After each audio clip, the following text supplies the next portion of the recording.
Mbak? Detik waktu dikasih tahu cancer stadium 4, yang dipikir cuma udah nggak bisa ngomong, pikirnya pasti yang udah paling terburuk. Itu reaksi pertama. Ini kalau nggak bukan pertolongan Tuhan, nggak mungkin aku kayak begini. Itu aku ucapin kebaikan Tuhan tuh aku ucapin. Dan yakin. Dan aku imanin aku akan sembuh. Pasti Tuhan tolong. Aku imani positif thinking aja. Ya aku selalu kalau kadang lagi berduaan sama dia aja aku sebanyak bilang gini, makasih ya, kamu udah apa ya. Aku nggak tahu kalau nggak ada kamu mungkin aku nggak sekuat ini. Aku selalu ngomong begitu sama dia. Sampai dia bilang kadang-kadang aku nangis gitu. Pasti sembuh, Tuhan pasti bantu. Tuhan pasti bantu. Perkatakan terus. Ada apa ya? Ada kuasa dari ucapan apa yang perkataan yang kita ucapkan. Assalamualaikum warahmatullahi wabarakatuh.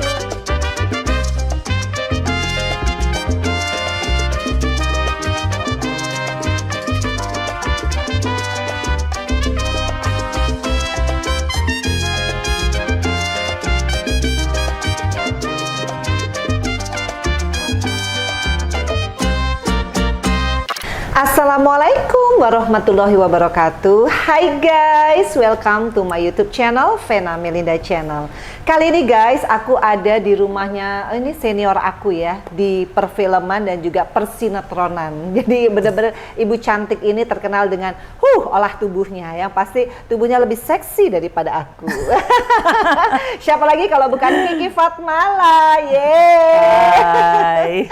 Mbak, apa kabar Mbak? Baik, sehat. Sehat. Kalau aku lihat guys, ini kan di tayangan-tayangan infotainment banyak banget Mbak Kiki ini ternyata adalah survivor dari penyakit kanker ya Mbak ya. Betul. Tapi kalau aku lihat aslinya nih guys, itu nggak ada sama sekali sakit, yang ada tetap mukanya tambah glowing ya. Kemudian badannya nodap lah. Kalau badan nih Mbak Kiki rajin banget olahraga, mungkin lebih daripada aku saat ini. Cuma aku pengen nanya deh Mbak Kiki, kok bisa sih dinyatakan langsung sakit? Padahal aku tahu kan kegiatan Mbak Kiki itu kan ada banget ya di Instagram yang Mbak Kiki olahraga, jalan-jalan, pokoknya hidupnya balance banget gitu. Gimana sih Mbak? Aku juga sempat bingung ya, soalnya waktu aku sakit itu nggak ada tanda-tandanya gitu loh. Kalau biasanya kan orang sakit tuh ada tanda-tanda baru ke dokter cek baru. Kalau ini aku cuma lagi general check up yang biasa aku lakukan setiap tahun tuh aku general check up. Pas selesai general check up ada di paru-paru aku tuh kelihatan ada sesuatu gitu ya. Terus akhirnya kita kan mesti cek lagi selanjutnya namanya kalau nggak salah CT scan. Setelah di CT scan, dokter bilang, wow ini cancer gitu. Waktu aku dibilangin cancer, aku tuh belum masih kayak nggak percaya, tapi ya shock, ya kaget gitu ya, namanya cancer. Tapi kita juga belum tahu cancernya stadium berapa. Jadi untuk tahu cancernya itu stadium berapa, kita harus melakukan namanya PET scan. Setelah di PET scan ternyata cancer stadium 4. Wow. Jadi itu kayak apa tuh rasanya ya? Wow, rasanya gimana ya? Soalnya kan kalau kita hidup sehat tuh kita lebih punya sugesti bahwa kita akan baik-baik aja, bener nggak sih Mbak? Karena kan sportivitas kita tinggi gitu kan. Iya, aku tuh bener-bener nggak nyangka kalau aku bisa sakit cancer gitu ya. Itu bener-bener shock, aku sama suami aku tuh shock banget. Karena waktu dokter bilang aku cancer dan di PET scan ternyata itu stadium 4. Setelah aku stadium 4, aku tahu stadium 4, aku sama suami aku tuh yang benar-benar berdua tuh ya nangis berdua, udah nggak tahu mau ngapain, cuma nangis, mata aku udah bengkak juga udah. Terus akhirnya 2 hari kita tuh ada tuh sampai nggak bisa nafsu makan, kita juga nggak tidur juga udah nggak bisa tidur, tanya nangis aja. Tapi akhirnya setelah 2 hari suami aku bilang gini, oke, kita sekarang nggak usah, kita stop, kita harus berpikir apa ke depannya. Kita harus mikirin untuk kesembuhan ini kita harus berobat di mana. Itu biar saya tanggung jawab, saya yang pikirin. Tapi kalau kamu jangan banyak stres, kamu pokoknya harus berpikir positif. Sampai suami aku tuh nyemangatin aku seperti ini.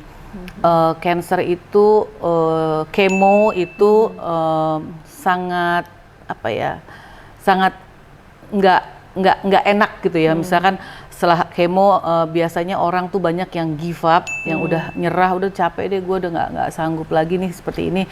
Itu karena obat kemo yang masuk itu sangat membuat pasien menderita. Jadi suami aku bilang kamu harus kuat, kamu harus kuat karena masih ada aku yang masih mau kamu sembuh gitu ya. Itu bikin aku kekuatan buat aku juga. Akhirnya suami aku cari pengobatannya. Dokter tuh sempet dokter Singapura, dokter dari Indonesia, terus ada juga dari Taiwan, Malaysia. Ada 4 atau 5 dokter yang kita pilih mau berobatnya di mana. Akhirnya kita memutuskan berobatnya itu di Singapura. Di Singapura karena apa? Jadi aku tuh punya tumor aku tuh udah sebesar handphone begini nih besarnya. Itu adanya di belakang sebelah kanan, hampir menutupi saluran pernafasan gitu. Jadi akhirnya aku di Singapura, dokter itu namanya radiasi. Radiasi itu jadi kayak di radiasi, kayak di laser, untuk bikin yang besarnya sebesar handphone ini dikecilin dulu sebanyak 5 kali. Itu pun waktu radiasi, kata dokter, nanti kalau aku diradiasi tuh aku bakal sakit, terus memar-memar, panas, pokoknya nggak nyaman. Tapi setelah radiasi pertama, kedua sampai kelima aku nggak sakit, nggak panas, nggak memar, pokoknya apa yang paling enggak yang nggak baik-baiknya, yang nggak bagusnya, yang menyakitkan, menderitanya seperti apa, aku nggak ngalamin gitu, seperti itu. Sangat bersyukur. Akhirnya setelah itu harus melakukan kemo. Kemo pertama kali aku di Singapura. Tapi setelah kemo, jadi kemonya itu tuh per 3 minggu. Per 3 minggu. Kemo pertama di Singapura, akhirnya kita dari Singapura kita balik ke Jakarta. Dan obatnya yang dari Singapura itu dikirim ke Jakarta untuk melakukan kemo yang kedua, ketiga sampai ke berapa, karena kita nggak mau bolak-balik ke Singapura karena pada saat itu lagi karantina. Iya. Jadi harus 10 hari di hotel, nggak bisa kemana-mana. Jadi kita memutuskan ya udah kemo di Indonesia. Setelah kemo di Indonesia ternyata mau kemo di rumah sakit nggak mau terima untuk kemo karena kemo itu obatnya obat dari luar, bukan obat dari rumah sakit itu sendiri. Akhirnya ya udah,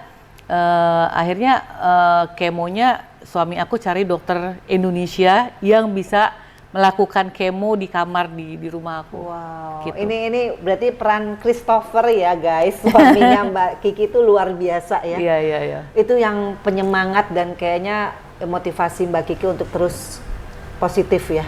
Iya. Menghadapi penyakit ini pasti semua perempuan akan shock. Iya. Dan aku bisa ngebayangin karena tadi aku ngobrol nih guys sama Mbak Kiki, ternyata yang namanya Christopher itu bertanggung jawabnya benar-benar ya, sampai milihin dokter, sampai kadang-kadang kalau kita udah punya penyakit yang kayak gitu udah nggak bisa mikir. Udah nggak bisa mikir. Pokoknya aku udah nggak bisa mikir, terserah deh gitu. Jadi percaya aja deh gitu. Nanti kamu di ini ya, pakai terserah kamu yang pilih deh. Pokoknya udah terserah dia gitu. Padahal merit baru 1 tahun loh guys. Tapi kayaknya Christopher itu datang di saat yang tepat. Betul. Karena aku tahu ya, dulu kita sama-sama senam. Jadi tahu banget Mbak Kiki ini orangnya sebenarnya lifestyle-nya sehat banget, tapi memang yang namanya penyakit kita nggak bisa menghindari ya. Cuma peran suami ini aku dengernya aja luar biasa banget ya. Luar biasa. 1 tahun, tapi emang udah menunjukkan yang namanya cinta dan kasihnya itu ya. Betul. Sampai akhirnya sekarang ini sembuh atau gimana nih sih sekarang? Aku sekarang udah kemo yang udah kemo ke-6, udah 6 kali kemo. Setelah 6 kali kemo di Indonesia, kita pergi ke Singapura. Jadi kemarin kita ke Singapura lagi untuk ketemu dokternya lagi. Dan kenapa kita pergi ke Singapura lagi? Karena udah nggak ada karantin, jadi kita balik ke Singapura. Soalnya yang paling males kan karantinnya itu 10 hari. Aduh, di dalam kamar udah lagi sakit, cancer tadi 4 harus karantin gitu. Akhirnya setelah kemo, kemo kedua di Jakarta sampai kemo ke-6. Setelah hasil kemo ke-6 udah selesai, harus ketemu dokternya lagi di Singapura. Kita ke Singapura, sampai Singapura aku harus melakukan namanya PET scan lagi. PET scan itu dicek lagi kansernya udah mengecil atau belum gitu ya. Jadi yang sebesar handphone itu ya? Sebesar handphone ini dan warnanya tuh ada di ronsen itu warnanya tuh kalau nggak salah orange banget warnanya dan besar. Akhirnya pas setelah melakukan PET scan, terus ada melakukan juga MRI. MRI itu biasanya karena kan kalau kanker paru-paru adanya di belakang, yang paling cepet katanya jalan ke kepala, ke otak atau ke tulang belakang. Jadi itu bisa, makanya banyak orang yang kanker tuh kanker paru-paru mungkin bisa ke tulang belakang, bisa ke yang mana yang paling dekat dari kanker itu sendiri. Gitu. Aduh serem banget ya berarti ya, nggak main-main ya. Iya betul. Tapi ternyata peran Christopher ini cukup membuat Mbak Kiki nurut apa dari ininya ya, arahannya Christopher, dan ternyata alhamdulillah sekarang kalau kita lihat ya guys, ini sama sekali kayak nggak sakit. Aku lihatnya malahan lebih beda ya auranya. Mungkin karena merasakan kebesaran Tuhan kali ya Mbak ya, dengan ini semua gitu. Jadi waktu aku lagi benar-benar lagi kemo saat pengobatan kemo itu, aku tuh benar-benar nggak pernah mau nggak mengeluh gitu loh. Aku nggak yang ini, kok kenapa begini, padahal ada kan ya orang yang mengeluh, misalkan kenapa ya kok aku udah hidup sehat terus aku begini. Ada orang juga yang kadang-kadang menyalahkan, kok Tuhan begini ya, gini. Ada juga ya, suka ada orang kayak gitu. Aku nggak mau nyalahin kenapa ya aku kok hidup sehat, aku udah olahraga kok masih kayak gini. Aku nggak mau berpikir kayak gitu. Aku cuma hanya berdoa. Tiap hari aku cuma ibadah online, aku hanya berdoa meminta sama Tuhan, karena buat aku percaya dan aku imani aku pasti sembuh, pasti Tuhan tolong, pasti Tuhan nggak akan tinggalkan aku. Jadi kalau aku sampai sembuh sampai sekarang itu campur tangan Tuhan. Aku yakinin banget, aku imanin aku akan sembuh, dan nomor satu juga positive thinking, nggak boleh ngeluh aja. Jadi harus banyak kita harus bersyukur gitu. Bersyukur masih bisa nafas, bangun pagi, bersyukur masih bisa tidur. Terus kalau makan juga aku bersyukur masih ada rasa, ada rasa makanan yang aku makan tuh ada rasa gitu. Itu tuh banyak sekali hal yang aku syukurin. Seperti itu. Tapi kan nggak semua orang loh Mbak. Maksudnya di taraf yang dinyatakan stadium 4 lagi banyak banget gitu ya. Terus masih bisa mensyukuri detik demi detik, menit demi menit. Pasti dong dalam kehidupan seorang Kiki Fatmala kita tahu ya. Kalau flashback kan kayaknya kehidupannya kayak roller coaster ya. Adalah inilah. Mungkin karena itu kali ya Mbak ya, banyak pengalaman hidup akhirnya bisa lebih bijak apa gimana sih? Enggak juga. Yang aku alamin sih kayaknya bener orang bilang hanya deket Tuhan bikin jiwa kita tuh lebih tenang. Dengan jiwa kita tenang itu kita lebih bisa berpikir positif, kita lebih bisa mengucap syukur karena tenang kan. Jadi ketenangan itu bisa kita dapetin kalau kita hanya dekat dengan Tuhan. Itu yang aku alamin. Gitu. Sesimpel itu loh guys. Tapi kalau kita melaksanakannya belum tentu seperti itu ya Mbak ya. Iya, aku bersyukur sih. Maksudnya kan? Pas abis itu aku benar-benar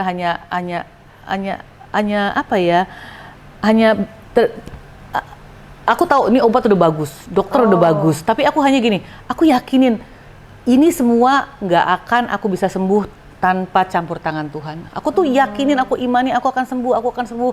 Aku pasti sembuh, pasti Tuhan tolong. Dan itu aku imanin banget. Tuh jadi guys, kalau kita memang percaya ya bahwa Tuhan itu dekat dengan kita karena kita berusaha mendekat terus ya nggak sih Mbak? Harus terus dekat. Kalau kita ngerasa kekuatan, oh iya kan saya punya uang buat kemo, tapi nggak meyakini, nggak mengimani itu, ya percuma juga semua ya. Punya suami baik, punya uang untuk berobat, tapi tidak meyakini keberadaan Tuhan untuk kesembuhan kita sendiri. Nah itu akan menjadi, mungkin orang-orang banyak yang susah kali ya untuk melaksanakan itu Mbak. Iya betul, aku juga nggak gampang ya, apalagi di saat kita lagi ada masalah gitu ya. Tapi aku juga bersyukur pada saat aku lagi itu cancer stadium 4 tuh bukan masalah yang kecil loh, itu bener-bener wow itu buat pertama denger tuh rasanya yang dipikirin cuma mati nih gue, berapa lama lagi nih gue hidup, udah pikirannya udah kayak gitu. Itu 2 hari bener-bener 2 hari tuh bener-bener mikirnya yang warisan buat siapa? Sampai udah langsung ke situ, Mbak. Suami aku sih nggak mikir gitu, Fen. Oh iya? Suami aku tuh mungkin karena dia udah biasa pikirannya yang logika aja gitu ya. Ya orang biasanya kalau mati manusia itu ya mati pasti gitu ya. Apalagi sakit cancer stadium 4 yang harus dipikirin kalau ada apa-apa kamu sampai meninggal nih, karena kan stadium 4. Nih mau dikuburnya di mana? Sampai aku tuh ditanya mau kuburnya di mana, aku bilang sampai aku tuh yang udah nggak bisa ngomong, aku cuma keluar air mata aja udah tanya kuburnya di mana. Kedua harus telepon notaris warisan, karena biasanya kalau orang meninggal yang dipusingin yang pusing tuh orang apa yang ditinggalin, rebutan warisan kan. Benar. Jadi itu harus aku telepon notarisnya. Terus tapi belum sempet ke kuburan, cari kuburan yang di mana tuh. Ada tuh yang bagus itu ya. Yang di luar kota itu, nggak usah sebutin namanya juga kali ya. Iya. Iya kan sampai kayak gitu. Jadi aku tuh yang bener-bener udah keluar air mata 2 hari aja, tapi abis itu aku gini. Oke, aku serahin semua keputusan dokter siapa, obatnya apa, kemonya di mana, suami aku yang urus. Aku hanya fokus berdoa, deketin diri sama Tuhan, hanya deket dengan Tuhan jiwa kita tenang. Tuh kan guys, jadi memang butuh pemikiran yang positif tentang aspek kehidupan kita sendiri ya Mbak ya. Baik itu persoalan hidup, apalagi penyakit ya, yang kita nggak pernah undang dia datang sendiri. Tapi Mbak kalau kita lihat ya, punya suami yang baik gitu, itu kan pasti nggak lepas dari tangan Tuhan juga ya Mbak ya. Kayaknya ini memang pilihan udah Tuhan sediakan buat aku. Boleh cerita soalnya ini berita baru, tapi nggak baru-baru banget, setahun ya udah ya. Iya, aku tuh sama dia udah hampir 8 tahun. Tapi 8 tahun relationship. Iya lama juga kan. Terus dia berapa kali ngajakin aku untuk rumah tangga, untuk kawin dari pertama pacaran tuh udah ngajakin aku kawin, tapi aku nggak pernah mau karena aku tadinya gini, aduh nggak mau kawin lagi deh, udah cukup deh, janda sekali hidup enakan sendiri, ribet punya laki ribet gitu ya. Tapi sekali ditolak, tahun kedua tolak, ketiga tolak lagi, keempat, kelima ditolak lagi. Terus akhirnya ada kali 3-4 kali dia ngajakin kawin aku tolak. Sampai akhirnya dia bilang begini, udah ya, saya kali ini tidak akan tanya-tanya kamu kawin lagi. Kalau kamu mau, kamu ngomong sama saya kawinin kamu. Itu benar-benar ya terjadi seperti itu. Aku tuh yang benar-benar nggak pengen fan tadinya. Tapi misalnya kan kelamaan 14 tahun guys. Iya 14 tahun lama ya? Lama, aku aja 9 tahun, aduh udah kering banget ya. Maksudnya hidup itu kan akan lebih berwarna dong Mbak, kalau kita punya kekasih hati gitu. Tapi aku tuh dulu tuh orangnya terlalu mandiri. Ya biasa kan ngapain gue nggak perlu laki, bisa hidup sendiri, bisa apa gitu ya. Tapi pas dikasih ya pencobaan sama Tuhan, sakit seperti itu ya Fen, ternyata kita tuh harus ada teman hidup dalam hidup ini ya. Walaupun perempuan mandiri, apa-apa bisa sendiri, tapi pada saat aku sakit, aku nggak tahu kalau nggak ada suami aku, nggak ada yang dampingin aku, mungkin aku juga nggak akan sekuat ini. Mungkin bisa lebih drop. Mungkin aku bisa salah, ya nggak ada orang yang perhatiin, nggak ada apa. Jadi aku berpikir, Tuhan baik banget ya, sebelum aku sakit aku udah disediakan, udah disiapin pendamping gitu yang aku pada saat aku sakit, dia yang benar-benar ngedampingin aku terus, nguatin, ngasih kekuatan terus. So sweet. Aduh guys, itulah makanya aku nggak heran kenapa ya Mbak Kiki memilih untuk lebih positif dengan mendekatkan diri sama Tuhan, karena yang dikasih sama Tuhan tuh waduh luar biasa. Umurnya guys, Christopher itu lebih muda ya Mbak ya. Aduh. Tapi nggak kelihatan, aku malah tadi nanya Mbak, itu Mbak Kiki lebih tua Chris ya? Enggak. Itu gimana sih Mbak resep awet mudanya Mbak? Bener loh, ini kalau Mbak Kiki, kalau kalian lihat langsung, ini bener-bener kinclong banget dan ini apa ya namanya, nggak ada turun-turunnya mukanya. Oh, ada lah turun-turun, risut-risut ada lah di sini. Kenapa Mbak Kiki? Maksudnya during 14 tahun hidup sendiri, sekarang apalagi udah ada pendamping dan sekarang sudah melewati semua sakit tadi ya, percobaan dari Tuhan tuh gimana Mbak rasanya Mbak? Aku sih sekarang banyak apa ya, mengucap syukur. Tapi gini, aku mikir gini, semua udah apa yang, kan hidup ini kan aku lagi diproses gitu ya, dan Tuhan tuh izinin aku diproses untuk menjadikan aku jadi manusia yang lebih baik, yang lebih baik. Aku berusaha untuk menjadi manusia yang lebih baik. Baik sih belum, tapi menuju yang lebih baik seperti itu. Dan ya aku selalu mengucap syukur dalam hidup. Aku selalu banyak mengucap syukur. Aku nggak pernah minta sama Tuhan minta ini, minta itu. Aku selalu mensyukuri apa yang ada. Jadi semakin kita banyak bersyukur, semakin terbuka kayaknya. Iya, semakin diberi kebahagiaan. Banyak mengucap syukur, apapun selalu mengucap syukur. Iya guys, kenapa aku tanya begini? Karena aku tahu banget kisah hidupnya Kiki Fatmala tuh, waduh fenomenal ya. Pertama film-filmnya fenomenal. Ini buat kalian yang masih muda ya, boleh dilihat tahun-tahun 89-an ya. Ya 90-an. Ya, 90-an. Itu filmnya banyak banget. Yang jelas pokoknya seorang Kiki Fatmala itu nggak pernah ada matinya ya dalam dunia entertainment, ya nggak sih Mbak? Dari film, sinetron, akhirnya menjadi guru senam. Guru senam, itu hobi ya kan? Aja. Itu kayak hobi. Kamu dulu kan kita suka ngajar senam, kalau Vena kan dulu salsa ya. Aku salsa. Kalau ini aerobik ya Mbak Kiki aku ya? aerobik ya. Jadi dulu. itu kan aerobik lebih capek guys. Cuma gini loh Mbak Kiki, aku masih penasaran tentang si Christopher ini ya, pujaan hati.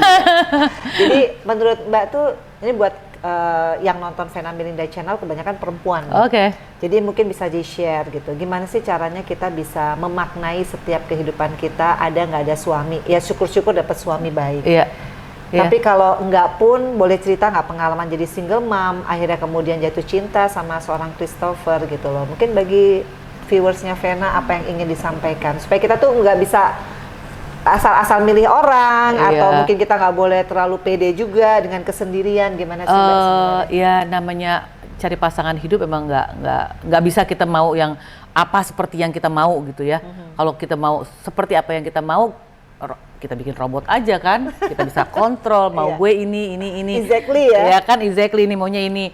Ya aku juga sama suami aku juga. Kenapa aku akhirnya memutuskan akhirnya oh iya deh mau deh menikah dengan dia, karena aku udah tahu banget selama 7 tahun sama-sama, hampir 8 tahun sama-sama, aku tahu banget sifat jeleknya karena dengan seringnya ketemu waktu terus udah gitu sama-sama terus ya, jeleknya apa aku udah tahu banget dan bagusnya apa aku tahu banget. Tapi ya yang penting aku bisa menerima kekurangan dia apa aku udah tahu gitu. Ya nggak ada yang sempurna manusia ya. Ada juga yang aku nyebelin gitu. Pasti dia juga sebel ada sama aku gitu ya. Tapi ya udah, yang penting aku bisa menerima kekurangan dia gitu. Jadi yang penting kita kalau cari pasangan ya nggak ada yang seperti apa yang kita mau kan, Ven? Pasti itu ada. kuncinya dulu ya. Yang penting kita bisa menerima kekurangan dia, bisa nggak kita terima. Kalau kekurangan dia kita terima ya go ahead gitu. Dan kalau butuh waktu lama untuk mengetahui sifat itu butuh waktu yang lama, nggak bisa pacaran cuma sebentar ketemu seminggu sekali langsung I love you, you love me. Semua baik-baik aja nggak juga gitu. Tuh guys, jadi agak-agak nyindir aku ya guys. Oh gitu ya? Oh gitu lah.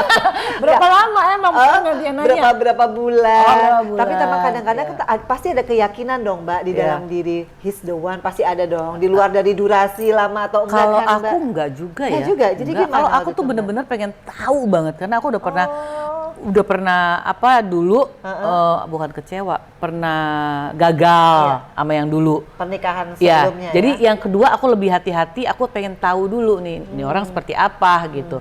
Tapi ya namanya manusia kan nggak ada semuanya sempurna apa yang seperti kita mau gitu. Tapi aku lihat, oh ya udahlah kejelekannya ini aku bisa terima kejelekan dia. Tapi bagusnya ini, ya udahlah Jangan terima bagusnya aja, jeleknya nggak mau diterima gitu. Betul. Jadi sesimpel itu ya guys. Iya. Jadi kalau jadi perempuan mandiri is mandiri itu hal yang berbeda. Tapi Iya. begitu kita yakin ada seseorang yang dengan sudah fit and proper test segitu lama, ya berarti oke lah ya. Yang penting bisa menerima kekurangan. Karena Iya. kalau menerima kelebihan semua orang gampang ya. Gampang. Nah ini Mbak Kiki nggak apa-apa Iya. ya, banyak banget yang nanya, yang ngefans dan semua tuh kayak apa ya, kayak heran gitu. Masa sih orang stadium 4 terus bisa kayak tadi diceritain juga kemo nggak sakit, apa-apa nggak sakit.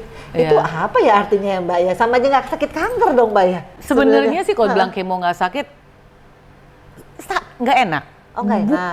Bukan nggak sakit, Ha-ha. tapi tetap aja nggak enak. Namanya itu kemo tuh kan obat, racun dimasukin ke dalam badan tuh reaksinya pasti ada sesuatu yang nggak nyaman, nggak enak gitu ya. Badan juga lemes, terkapar, tiduran terus sampai berapa hari, mungkin satu mingguan tuh aku suka nggak bangun, badan aku lemes banget.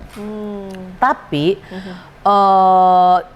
tidak, maksud aku tuh tidak semenderita, semenderita orang. kata orang yang suka cerita-cerita. Banyak orang misalkan menderitanya gini, muntah-muntah katanya ya, diare.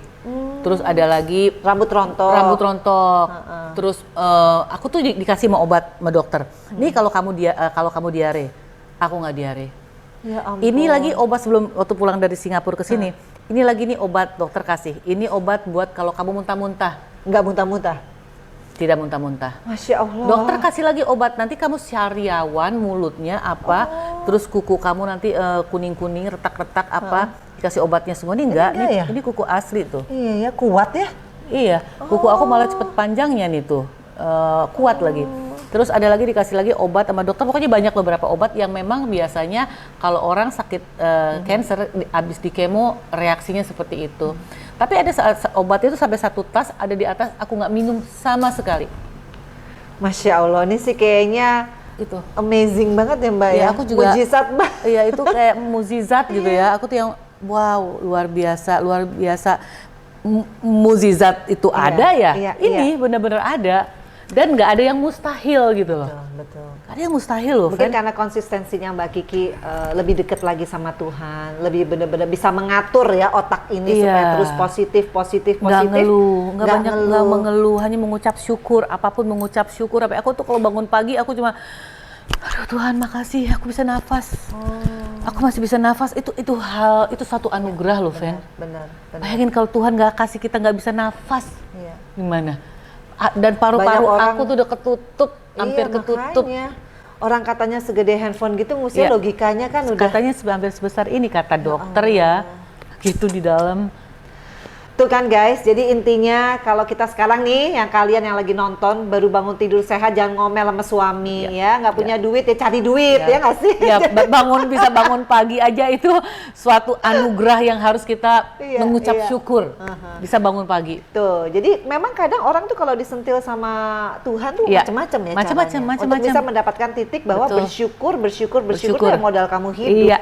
Iya, Tuh. harus banyak bersyukur. Ini banyak banget yang ngefans sama Kiki Fatmala ya, dengan filmnya Si Manis Jembatan Ancol. Sampai sekarang itu image-nya ya mau dibuat berapa sequel tetap aja Kiki Fatmala atau enggak Diah Permatasari ya.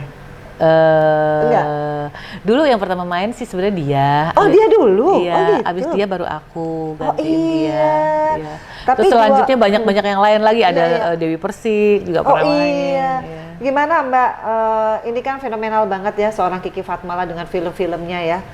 Sekarang tiba-tiba Mbak Kiki memutuskan untuk ya udahlah hidup dengan yaitu rasa bersyukur, Iya. udah nggak ngoyo lagi Nggak. dari seorang bintang. Sekarang emang udah di titik itu ya Mbak ya, Udah, saat ini? iya. Sekarang udah gini, aku mau enjoy life. Kayaknya aku udah nggak termotivasi. Aduh, pengen beli ini, pengen beli itu, gitu ya. Sekarang udah gini, yang penting aku mau ibadah, aku mau berbuat baik. Karena umur aku udah 50-an. Kalau Tuhan kasih umur aku 10 tahun lagi, 20 tahun lagi, itu udah, aduh, Bonus ya. itu bonus loh. Iya, Dan 10-20 tahun lagi tuh waktu tuh cepet banget, Fen. betul. Jadi aku sekarang mau nikmatin hidup, selain aku mau ibadah, mau berbuat baik, mau nikmatin hidup. mau bangun terserah, mau bangun jam 100. Soalnya kalau kita syuting guys, apalagi zaman kita dulu yang bayar. Kalau zaman sekarang mending stripping bayaran 1 hari langsung dibayar. Kalau kita syuting setiap hari cuma jadinya 1 episode ya Mbak. Oh jadi memang, tapi gini loh Mbak, aku pengen ini di luar dari konteks penyakit ya. Alhamdulillah sekarang kan sudah lebih sehat ya. Sebenarnya gimana sih mungkin tips ya buat banyak sekali teman-teman kita yang di usia senja tidak bisa memanage keuangannya dengan baik sehingga di masa tuanya tuh ya kan Mbak ada cerita macam-macam. Tapi Mbak Kiki ini aku dengar-dengar luar biasa, nggak kerja juga dia banyak sekali tabungannya. Enggak sih. Boleh share nggak Mbak Kiki ini untuk pemain muda juga in the future kita harus bisa manage ya gitu gimana? Jadi apalagi untuk di dunia entertain gitu ya. Waktu masih muda, masih kuat, ya harus pinter-pinter simpen uang gitu. Maksudnya diinvestasikan kemana uangnya, jangan foya-foya karena nyarinya gampang, keluarinnya gampang. Pas sudah masa tua, udah pensiun, udah nggak dipakai lagi, udah nggak punya apa-apa. Nah, gitu kan? Jadi sesimpel itu ya. Jadi seorang Kiki Fatma tuh rajin menabung ya. Dulu menabung Menabung dan membeli aset ya. Karena aku dulu pikir gini, dunia entertain tuh ada masanya. Paling umur 30, setelah umur 30 udah susah untuk make money gitu. Jadi dari umur misalkan lagi seger-segernya tuh umur 17 tahun sampai umur 30 itu make money, badan lagi kuat, mau begadang, mau kerja sampai begadang nggak apa-apa, ya simpen uang, ya invest properti, apa harga properti ya naik-naik terus seperti itu ya. Kalau dulu aku yang simple aja gitu, nggak terlalu yang wah bikin usaha apa. Aku juga pernah sih dulu bikin usaha misalkan furniture, pernah. Oh iya pernah ya? Pernah furniture nggak jalan, itu malahan rugi. Iya. Tapi pengalaman lah. Iya pengalaman. Terus sanggar senam, sama di kan? Itu kan di Fatmawati. Apa namanya Kiva, Kiva Studio ya, dulu Kiva gitu. Jadi memang kalau kita sebagai entertainer nih nggak boleh mati gaya Mbak ya. Iya. Jadi yang namanya hobi bisa jadi pemasukan ya seperti Mbak Kiki. Tapi masih mau teruskan Mbak, meskipun ada penyakit sekarang tetap kalau ada permintaan ngajar senam di luar daerah tetap masih mau? Enggak, aku misalkan sekarang sih kalau ada panggilan-panggilan kayak aerobik gitu ya. Tapi kalau sekarang ini aku kan masih belum 100%. Dokter sih bilang aku udah balik ke kehidupan normal gitu ya. Tapi aku sendiri nggak mau terlalu diforsir. Aku sendiri mau lebih istirahat, waktunya istirahat. Aku nggak mau terlalu yang capek-capek gitu. Tapi kalau ya buat for fun ada acara-acara aerobik dipanggil, aku sih masih mau aja. Yang penting cocok harganya ya. Ya itu yang penting. Mbak, ini aku tadi open Q&A di Instagram aku, Vena Melinda Real. Banyak banget yang support dari Mbak Kiki. Makasih. Dan, ya itulah, doain juga ya guys. Doain, yang penting sehat berarti sehat, ya. Harta yang paling berharga tuh sehat ya. Adalah kesehatan. Yang kedua suami yang baik, benar nggak sih? Betul, suami yang baik. Yang waktu kita lagi keadaan susah dan senang ya. Bukan lagi senangnya aja, lagi susah. Benar. Cari yang lain. Ini blessing in disguise banget ya, kehadiran Christopher itu benar-benar sangat diperlukan dengan situasi seperti ini. Betul. Ya Mbak ya. Karena kan Mbak kan juga. Aku rasa siapapun ya, Ven. Oh gitu ya. Siapapun. Tapi nggak semua suami kalau yang istilahnya ya umur kan masih muda banget ya Christopher, tapi punya pengertian. Nggak muda banget lah. Oh, nggak mau terima ya kan? Nggak juga lah, 40. Iya, tapi maksudnya punya pengertian yang kayak gitu, tanggung jawab yang kayak gitu di saat istri sakit, di situ dia hadir 100%. Bukannya itu kewajiban sebagai suami? Nggak banyak Mbak suami kayak gitu Mbak, yang younger than us gitu. Oh ya? Iya loh, jadi you are so lucky gitu. Aku sih merasa, ya aku bersyukur gitu ya. Karena pada saat aku lagi bener-bener sakit, aku bener-bener lagi lemah banget, dia selalu memberi kasih sayangnya, perhatiannya, sampai semua gitu. Aku pikir ya memang semua kebanyakan laki-laki punya istri sakit ya harus diurus. Kan begitu? Enggak juga ya, Ven? Enggak juga, Ven. Aku sampai bengong guys. Aku juga iya, tapi aku bersyukur gitu karena aku lagi sakit. Coba kalau aku sendiri gitu aku nggak tahu, mungkin aku nggak sekuat ini kalau aku sendiri. Benar. Gitu. Iya, soalnya kelihatan sih waktu Mbak Kiki cerita sama aku tuh matanya berkaca-kaca. Artinya bisa dibayangin detik per detik waktu dinyatakan sakit sampai detik ini bisa ketawa ya nggak sih? Bisa semangat dan auranya beda banget loh Mbak Kiki. Bener. Aku berasa banget sih sekarang ada muka aku tuh kayak full moon. Oh pernah? Iya, bengkak? Enggak, waktu di kemo, abis di kemo muka tuh bisa ada obat yang bikin muka jadi bengkak. Jadi muka aku kembem banget, bisa bunder muka aku. Sekarang masih ada bundernya, karena kan aku baru aja kemo tuh kira-kira sebulan yang lalu. Oh gitu. Iya, sama flek-flek di sini, hitam-hitam. Tapi nanti katanya kalau udah kemonya selesai sebulan 2 bulan hilang. Gitu. Tapi aku nggak ngeliat Mbak Kiki sakit, bener. Iya, semua orang pada bilang begitu loh. Iya, jadi ini guys, nih aku mau bacain banyak banget yang support, tapi ada yang nanya nih dari Gaya Fashions. Nitip tanya dong sama Mbak Kiki Fatmala, gimana sih menu makan yang tepat untuk penyembuhan kanker? Tuh. Harus positive thinking, ya selain kita berdoa ya, karena dalam doa itu pasti ada jawaban. Ya, aku yakinin itu. Yang penting kita harus tetap memohon, meminta, mendekatkan diri sama Tuhan gitu ya. Kita hanya meminta sama Tuhan. Aku itu terus harus positive thinking, jangan pikir yang negatif, jangan masukin tuh yang serem-serem juga, misalkan Google orang cancer seperti apa gitu. Oh, nggak usah ditonton. Mendingan nggak usah ditonton karena itu masukin sampah ke pikiran kita. Jadi aduh serem nih, ketakutan gitu. Jadi nggak boleh, perkatakan terus yang positif, yang baik. Iya, aku akan sembuh. Pasti sembuh. Tuhan pasti bantu. Perkatakan terus. Ada kuasa dari ucapan perkataan yang kita ucapkan. Gitu loh. Kalau makanan Mbak, nih dia tanya menu makan yang tepat katanya gitu.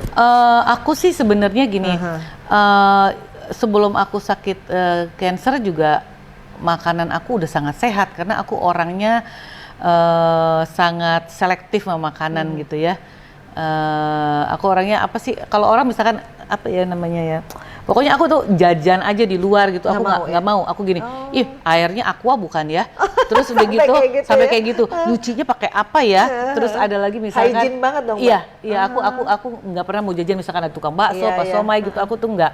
Jadi makanan rumah tuh aku tahu minyak apa yang aku pakai, aqua bersih apa nggak cucinya, jadi aku bener-bener hygiene. Iya, aku kayak gitu banget. Jadi mungkin ini pertanyaannya, kalau orang sembuh kanker ada nggak pantangan kali gitu kan? Pantangan kayaknya tergantung dokternya ya. Kayak aku kemarin, aku jelasin waktu kemarin aku waktu cancer, dokter aku tanya, dokter kata orang kan kalau cancer itu nggak boleh gula, nggak boleh makan daging gitu ya, yang apalagi itu aja, apalagi daging merah gitu ya.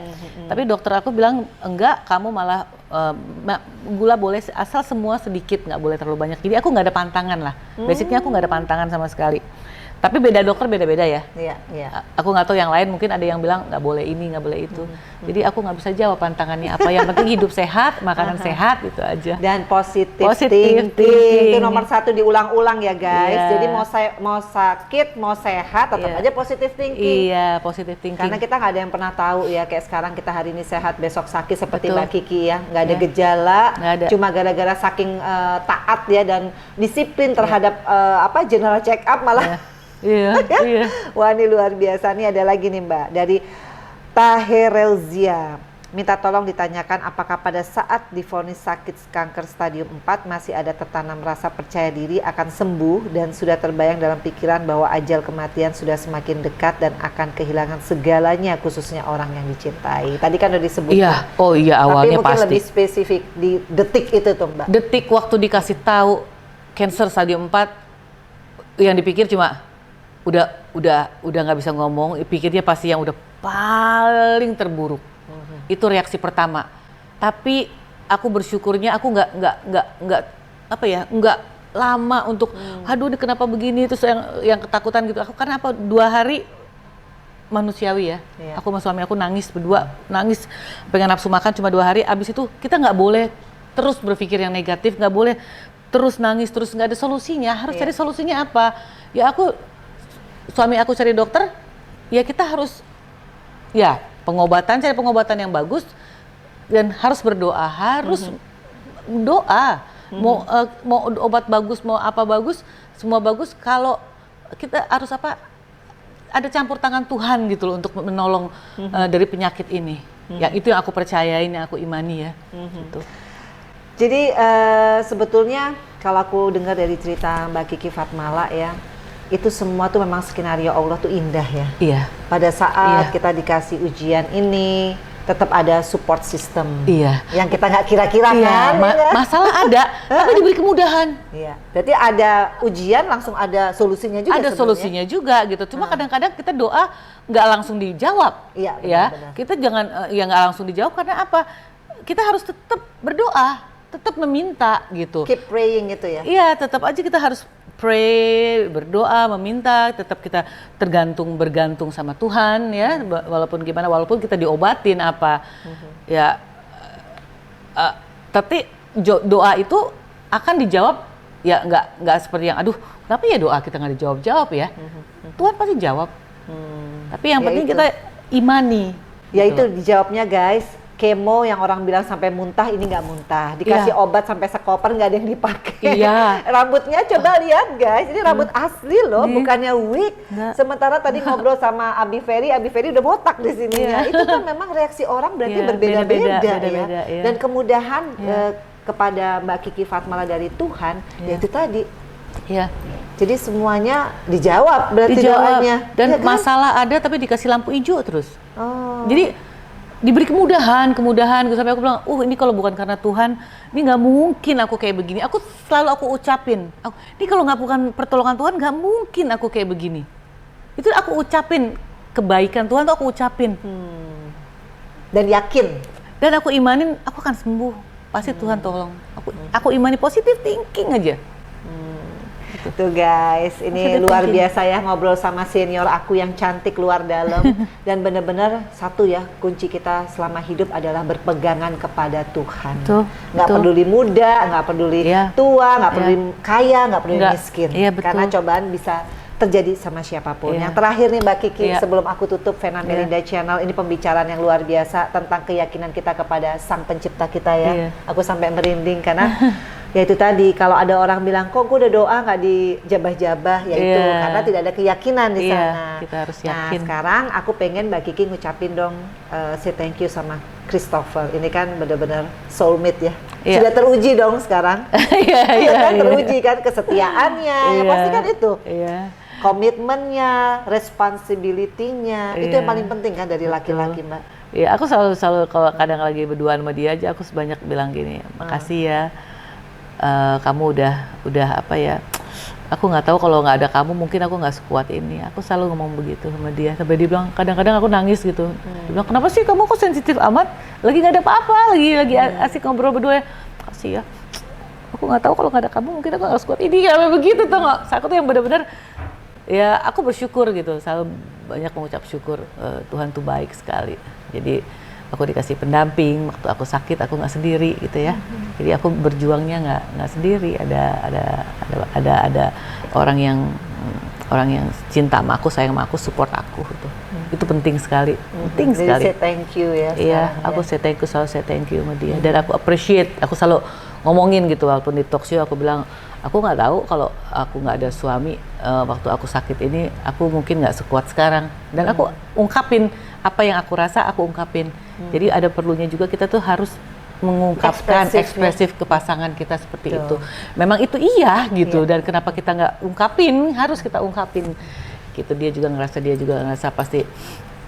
Aku kayak kemarin dia tuh nggak pernah mau kalau diwawancara tuh, dia nggak pernah mau. Dia nggak pernah mau masuk TV. Tapi kayak aku bilang sama dia, kita berjuangnya berdua loh. Terus dia mau. Biasanya suka nggak mau.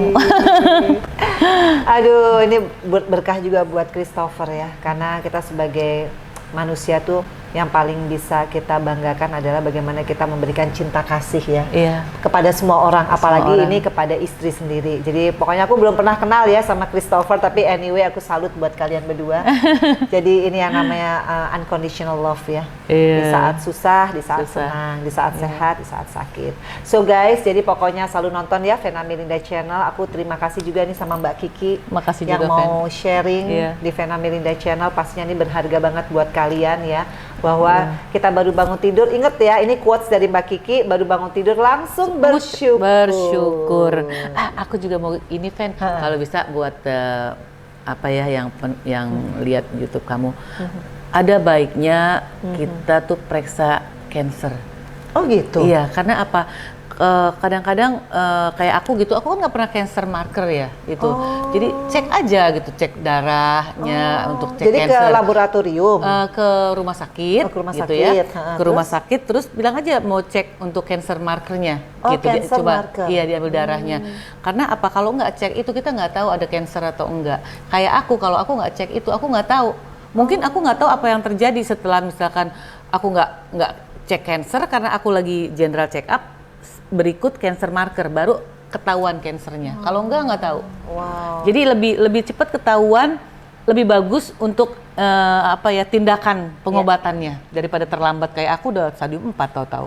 Padahal nggak ada Gitu. gejala. Nggak ada gejala. Merasa sehat banget. Banget, olahraga masih di gym tiap hari. Iya, betul. Stadium 4 tahu-tahu. Makan bersih. Akan bersih tiap hari Kagak ada olahraga, stres. nggak ada stres. Ya kan Mbak, nggak ada Aku stres mau kan? stres apa? Anak nggak punya. Iya, Apa yang mau di-stressin gitu loh. Rumah enak banget, cozy guys. Rumah walaupun kecil, Cozy.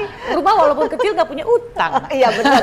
Pokoknya yang penting nggak punya utang, nggak punya rasa dendam sama orang. Bener. Itu juga obat ya Mbak. Iya. Ya. Jadi nggak boleh menyalahkan siapapun. Betul. Aduh, thank you banget Mbak Kiki. Ini tips and triknya. Kita yang penting pokoknya sekarang Mbak Kiki udah sehat kembali, udah cantik kembali, dan tinggal kita mengisi hari-hari kita dengan enjoying the life. Enjoy life. Thank you for watching Vena Melinda channel guys. Jangan lupa untuk apa? Subscribe, like, share, and comment. Assalamualaikum. Bye.